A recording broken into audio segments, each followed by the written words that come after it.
Vamos lá, meu companheiro, caro ex-presidente nacional do PT, José Genuíno, para nos trazer aí elementos e nos ajudar a entender um pouco melhor esta conjuntura tão complicada.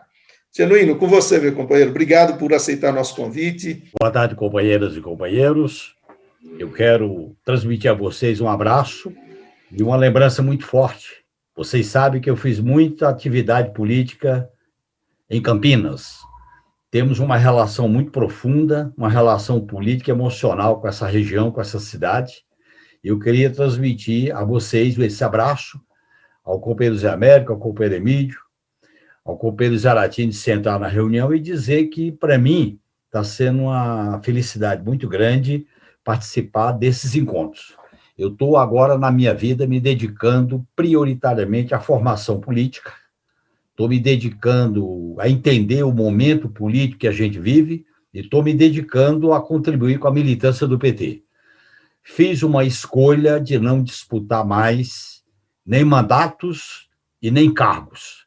Eu quero disputar corações e mentes para construir ideias, valores, propostas para renovar, reciclar, reestruturar esta grande experiência política que é o Partido dos Trabalhadores. E eu acho que é muito importante partir dessa compreensão do que nós somos, homens e mulheres que estão nesse partido. De onde a gente veio nessa história virtuosa do PT? Uma história de 41 anos, de muita luta, de muito heroísmo, de muita combatividade, e essa cidade de Campinas e região sabe bem o que é isso. E para onde nós vamos? Porque o país está numa encruzilhada.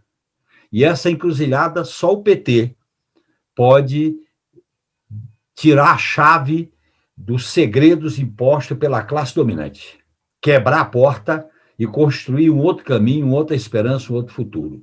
E é sobre isso que eu queria falar para vocês, de que nós estamos vivendo, pessoal, nós passamos a viver um novo período político na história do Brasil. Nós tivemos o período da Constituinte, tivemos o período dos governos Lula, tivemos o período da transição da ditadura para a democracia, agora nós estamos vendo um novo período. Esse novo período começa com o golpe de 2016, começa com a prisão do Lula, com a eleição manipulada de 2018 e com este governo que aplica um programa, uma estratégia e medidas neoliberais. As pessoas às vezes falam que esse governo é piada, é folclórico. Não, ele tem um programa, ele tem uma escolha. Inclusive, em relação à pandemia, ele escolheu a ideia negacionista, ele escolheu a ideia da morte, ele escolheu a ideia de não tomar medidas preventivas, ele escolheu a ideia da imunidade de rebanho. O país está passando por uma crise sanitária de dimensão internacional. Eu acho que este processo que começou em 2006 atravessa uma crise. Eles fizeram uma nova institucionalidade autoritária do país, com a mudança na legislação constitucional da PEC do fim do mundo, da precarização da relação capital e trabalho, da reforma da Previdência, fizeram mudanças no sentido de facilitar as privatizações, a aplicação do teto de gastos, a hegemonia do capital financeiro e dos grandes monopólios, e aplicar uma política de atender a classe dominante, monopolista, financiarizada e dependente. Esta classe dominante que deu respaldo econômico para a ruptura autoritária preventiva contra a nossa experiência de governo. E este modelo, este processo, entrou em crise. Entrou em crise porque entrou o Covid. E o Covid pegou o Brasil no chão, pegou o Brasil de cócora, pegou o Brasil com a destruição do SUS, expulsão dos médicos, diminuição de 30% diminuição tirando 30 bilhões do SUS, pegou o país com desemprego enorme, pegou o país com a reforma da Previdência, pegou o país com a terceirização e a precarização, e pegou o país com o corte orçamentário. E exatamente o Covid chega e o Brasil atravessa uma crise humanitária. Essa crise humanitária se junta com uma crise social de proporções gigantescas. Vocês estão vendo o mapa da fome? essa crise social se distende para a quebradeira econômica. Vocês estão vendo aí o que está acontecendo com a pequena e média empresa. Eu assisti há uma semana um programa do Caco Barcelos sobre o clima entre os pequenos e médios empresários com o isolamento. É uma coisa dantesca, uma coisa de chorar. Nós estamos vendo o que está acontecendo com os companheiros do PT na periferia, correndo risco de vida, ou alguns morrendo, como o companheiro Alípio, como o companheiro Wilson, como os companheiros da cidade de Tiradentes. A situação que está acontecendo na periferia é um desastre social, é um desastre civilizatório, é uma humilhação internacional. O Brasil, que era uma referência mundial, o Brasil do nosso governo era considerado como um grande protagonista, hoje é motivo de piada, de vergonha. Você viu a conferência do clima, como foi humilhante o que esse governo cumpriu lá. Então, veja bem, pessoal, este modelo implantado em 2016, ele está em crise. E é uma crise sistêmica, é uma crise orgânica, não é uma crise como nós aprendemos na nossa vida, de ruptura, de revolução, a crise dos de baixo e os contra os de cima. Não tem grande ascenso do movimento de massa, mas há uma crise sistêmica por dentro. Tudo é afetado. As famílias, a vida das pessoas, as cidades, as regiões, o mundo, e há uma sensação de impotência, de vazio, de insegurança muito grande. Nesses momentos, a crise por si só não muda o mundo. É nesses momentos que a esquerda tem um papel fundamental. A esquerda tem que ter lucidez, coragem e ousadia para recuperar a ideia da esperança, a ideia do futuro. O que está aparecendo, pessoal, é o capitalismo com suas mazelas. O capitalismo tirou a roupa, está nu. Daí a desigualdade. Em plena pandemia, os bilionários se enriquecendo. Em plena pandemia, concentração de dinheiro na mão das farmacêuticas, concentração de dinheiro na mão dos bancos, concentração dos grandes monopólios comerciais e nas grandes plataformas. Enquanto isso, a situação dos trabalhadores, a situação das trabalhadoras, do pequeno e médio negócio, a situação das regiões é de calamidade pública. Neste quadro de crise, qual é a questão que se coloca, pessoal? A questão que se coloca é o seguinte: nós, da esquerda, temos que estar radicalmente ao lado do povo na vacina, no auxílio emergencial, na geração de emprego, na solidariedade social, e temos que estar ao lado do povo para diminuir danos. Mas só isso não basta. Nós temos que colocar no centro da política a destituição desse governo. Enquanto existir esse governo, é crise, calamidade e desgraça. Portanto, nós temos que enfrentar esse governo. Enfrentar esse governo de preferência com impeachment, de preferência com eleição. Mas se não conseguirmos, desgastá-lo no limite, para que a gente possa interromper esse atropelo democrático, esse atropelo golpista que começou em 2016. E aí é que se coloca, pessoal, um elemento novo na conjuntura: o retorno do Lula.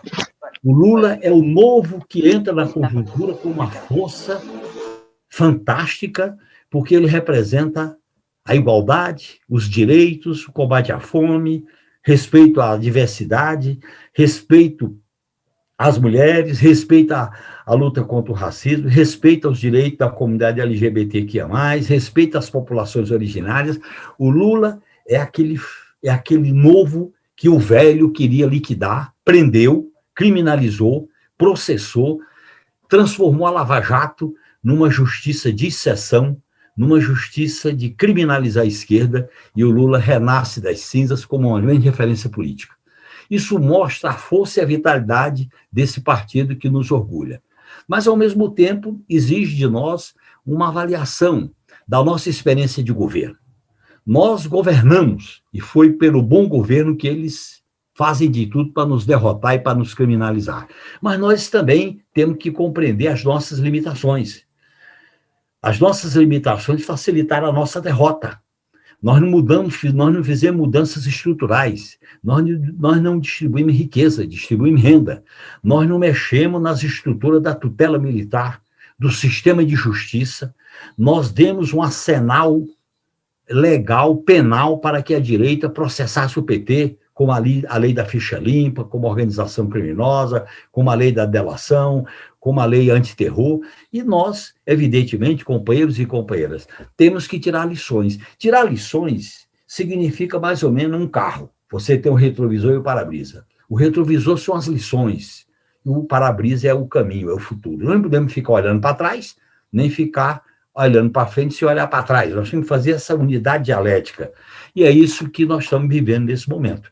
Eu acho que nós temos uma tarefa central, que é interromper esse processo que começou em 2016. E ao interromper esse processo, qual é a questão-chave, pessoal? A questão-chave é construir uma frente democrática, popular, antineoliberal, que possa unir a esquerda, setores da centro-esquerda, unir os partidos, unir os movimentos sociais e incorporar nessa luta os novos elementos da tática política desse momento, que é a luta das mulheres, a luta da comunidade LGBTQIA+, a luta dos jovens e das jovens negras, a luta das reivindicações dos quilombolas e dos indígenas, a luta dessa dimensão nova da política que brota na crise. E é isso que nós temos que compreender nesse momento. Para quê? Para construir um programa alternativo para o país. Qual será o papel do Estado? É as privatizações? É o teto de gasto? Não. O papel do Estado é promover políticas públicas. Como é que nós vamos financiar essas políticas públicas? Botando o dedo na ferida. Isto é, os ricos têm que pagar pela crise. Cobrar imposto dos mais ricos e dos bilionários. Taxação das grandes fortunas. Imposto sobre lucros e dividendos. Diminuir o papel da oligarquia financeira, como nós fizemos quando governamos o país. Estabelecer uma política progressiva de tributação dos mais ricos, para que o país possa financiar a saúde, a educação, financiar a assistência social, financiar a pequena e a média empresa, a agricultura familiar, financiar as oportunidades sociais e econômicas para o povo brasileiro. Nós não podemos, pessoal, ficar parados diante da seguinte opção. As pessoas hoje estão entre escolher morrer de Covid ou morrer de fome. Vocês sabem que o drama é esse. Por que está caindo a idade dos infectados? Porque essa juventude tem que sair para arranjar comida e morre de Covid. Essa tragédia é o capitalismo nu. O capitalismo do livre mercado, o capitalismo da privatização, o capitalismo do ajuste fiscal, o capitalismo do teto de gasto, ele chega ao ponto de falar de teto de gasto como regra de ouro. Regra de ouro vai para aquele lugar, para não dizer o nome feio. Regra de ouro é a vida. Regra de ouro não é o capital, é a vida. É a saúde, é a educação, é a moradia, é o emprego. E nesse sentido, pessoal, nós temos que resgatar do PT o sentido da sua luta anticapitalista. Resgatar da história do PT a nossa identidade com os valores do socialismo democrático, com os valores do socialismo humanista, os valores do socialismo com respeito à diversidade, os valores do socialismo com auto-organização da população, os valores de um socialismo que, evidentemente, radicaliza a democracia. Para isso, meus companheiros e companheiras, nós temos um fator positivo, que é o retorno do Lula à conjuntura política. Para nós é uma grande força. Agora, é uma grande força como líder, como articulador de uma oposição popular. Não é o Lula, não é para ser o chefe do Pacto Social, não é para ser o chefe da Conciliação Nacional, não é para ser o Lula Paz e Amor, não é o Lula da Carta aos Brasileiros de 2002, é o Lula que tentaram liquidá-lo. E ele renasce da cinza como uma esperança, como um novo. É esse Lula que vai dar um sentido à luta por direitos, pela radicalização da democracia, pelo reconhecimento da nossa diversidade. É o Lula das greves, é o Lula que vocês conhecem, é este Lula que a classe dominante não quer ver. Prendeu, mataram a mulher dele, não deixaram ele enterrar o irmão, não deixaram ele ver o seu neto. Esse é o Lula, porque essa classe dominante escravocrata, ela mata e manda uma coroa de flores para a família da vítima, ela não quer nem saber da memória.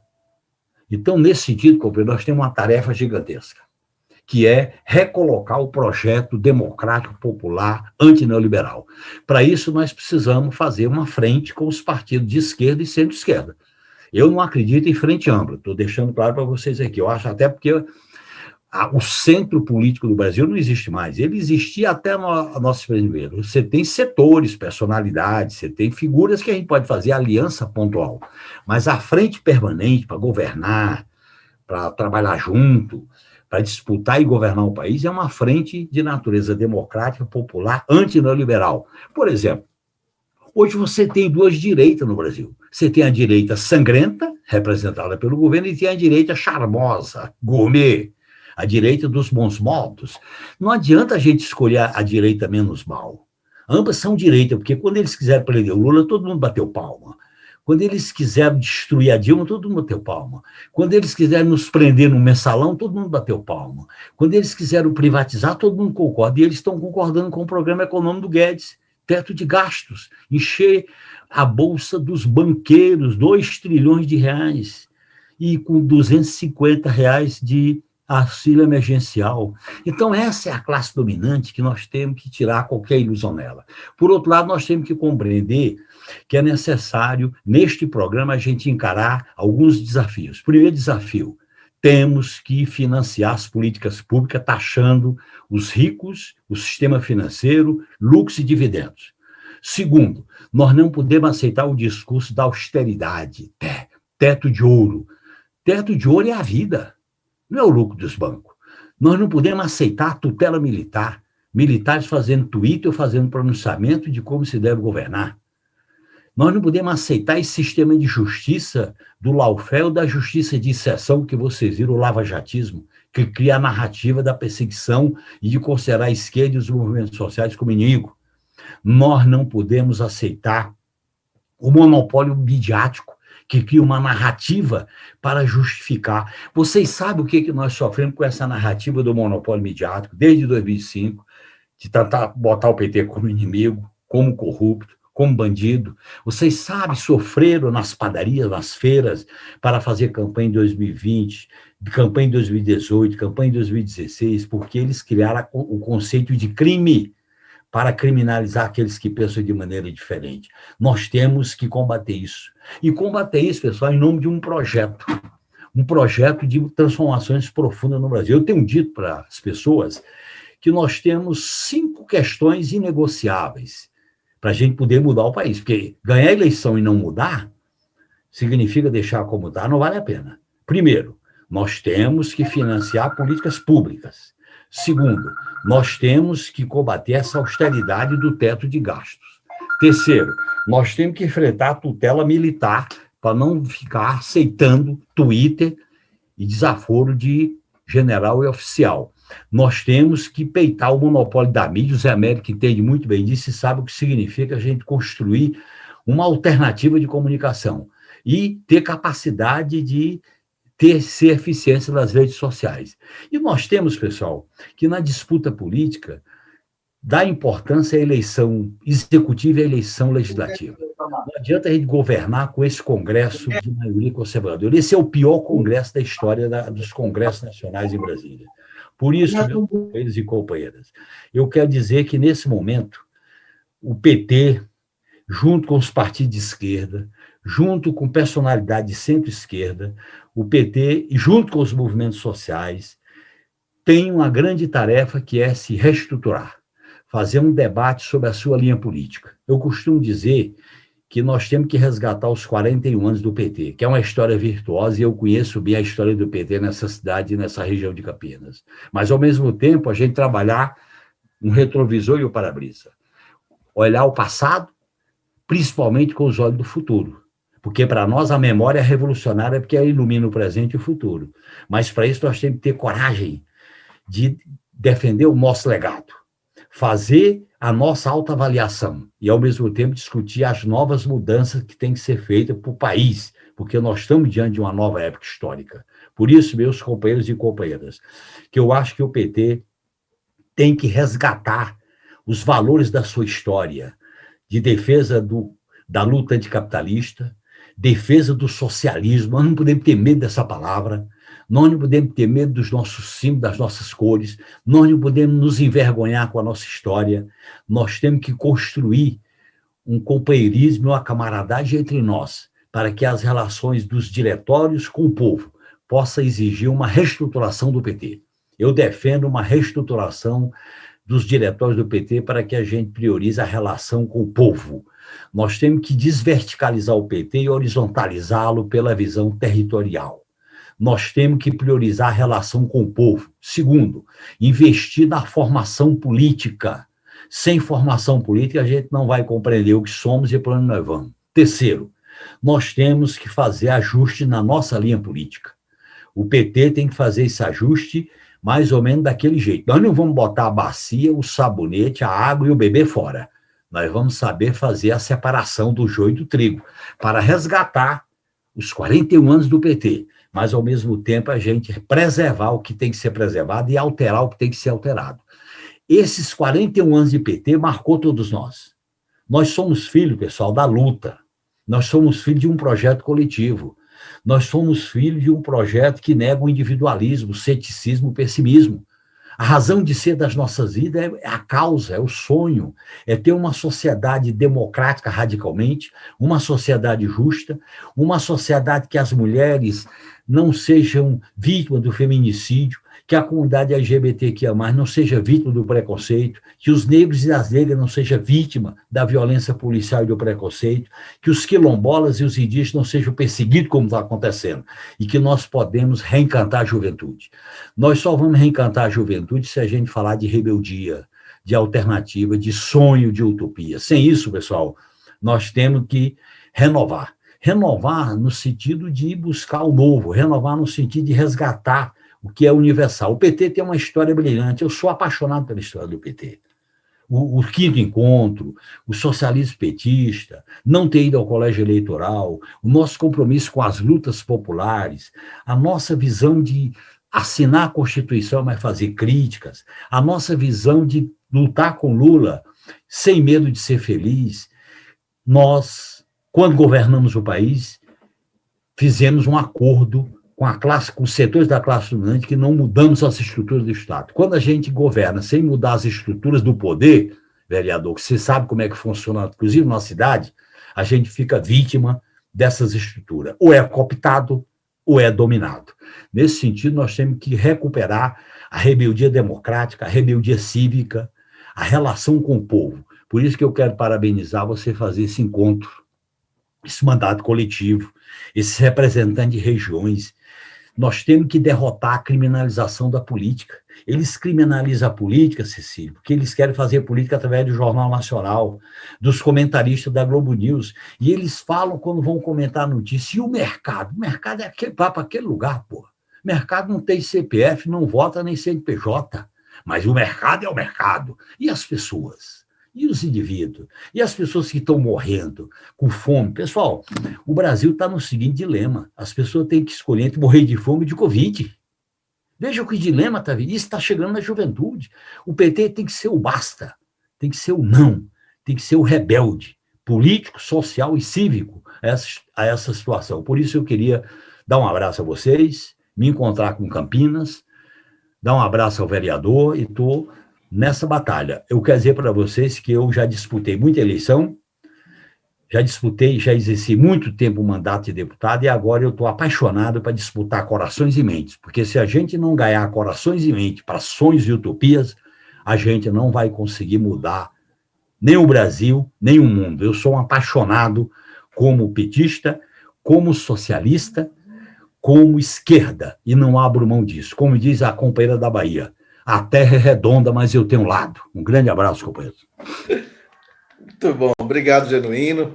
Que bom te ouvir, as suas reflexões, muito, muito importante para nós. E eu concordo plenamente contigo, acho que o PT tem que ousar, tem que aproveitar agora a nova primavera que está fazendo os cursos, né, e espalhar isso para todos os rincões, para todas as regiões. Nós temos esse interesse, essa energia de fazer com que os núcleos de vivência se reorganizem e retome aí uma trajetória. É como